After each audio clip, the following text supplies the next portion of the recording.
കർണാടകയിലെ റായ്ചൂരിലെ ഫാമിലുണ്ടായ തീപിടുത്തത്തിൽ 700 ചെമ്മരിയാടികൾ ചത്തു. ഫാമിലെ ജീവനക്കാർ അത്ഭുതകരമായി രക്ഷപ്പെട്ടു. പോലീസ് അന്വേഷണം ആരംഭിച്ചു. സജു ചാമക്കാലയിൽ വിവരങ്ങളുമായി ചേരുന്നു. പറയൂ സജു.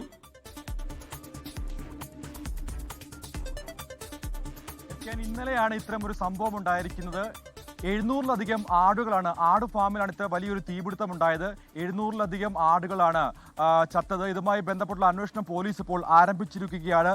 മധുസൂദൻ റെഡ്ഡി എന്ന് പറയുന്ന ആളുടെ ഫാമിലാണ് ഇത്തരമൊരു സംഭവം ഉണ്ടായിരിക്കുന്നത്. റായ്ചൂരിൽ ഇന്നലെ രാത്രിയോടുകൂടി ഒരു സംഭവം ഉണ്ടായിരിക്കുകയും മുന്നേ തന്നെ ഫയർഫോഴ്സും അതോടൊപ്പം തന്നെ പോലീസും സ്ഥലത്തെത്തുകയും തീയണയ്ക്കാൻ വേണ്ടിയുള്ള എല്ലാ പരിശ്രമങ്ങളും നടത്തിയെങ്കിൽ പോലും 700-ലധികം ആടുകൾ ചത്തിരിക്കുകയാണ്. 3 ആടുകളെ മാത്രമാണ് രക്ഷിക്കാനായെന്നാണ് ഇപ്പോൾ പോലീസ് വ്യക്തമാക്കിയിരിക്കുന്നത്.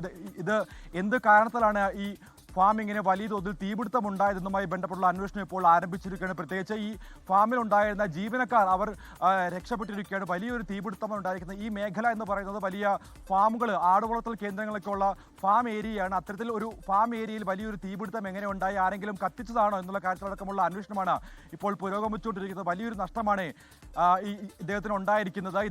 ഇദ്ദേഹവുമായി ബന്ധപ്പെട്ട് മറ്റാരെങ്കിലും എന്തെങ്കിലും പ്രശ്നമുണ്ടായിരുന്ന ആൾക്കാരാണോ ഈ ഫാമിൽ ഇത്ര വലിയൊരു തീപിടുത്തം ഉണ്ടാക്കിയത് എന്നുള്ള കാര്യത്തിലുള്ള അന്വേഷണമാണ് ഇപ്പോൾ പോലീസ് നടത്തിക്കൊണ്ടിരിക്കുന്നത്. SK, ലോകത്തെവിടെയായാലും ഏത് സമയത്തും 24 വാർത്തകളും ഓഗ്മെന്റഡ് റിയാലിറ്റി പാക്കേജുകളും എക്സ്പ്ലെയിനറുകളും വിശദമായി കാണാൻ ഞങ്ങളുടെ യൂട്യൂബ് ചാനൽ നിങ്ങൾക്ക് സബ്സ്ക്രൈബ് ചെയ്യാം.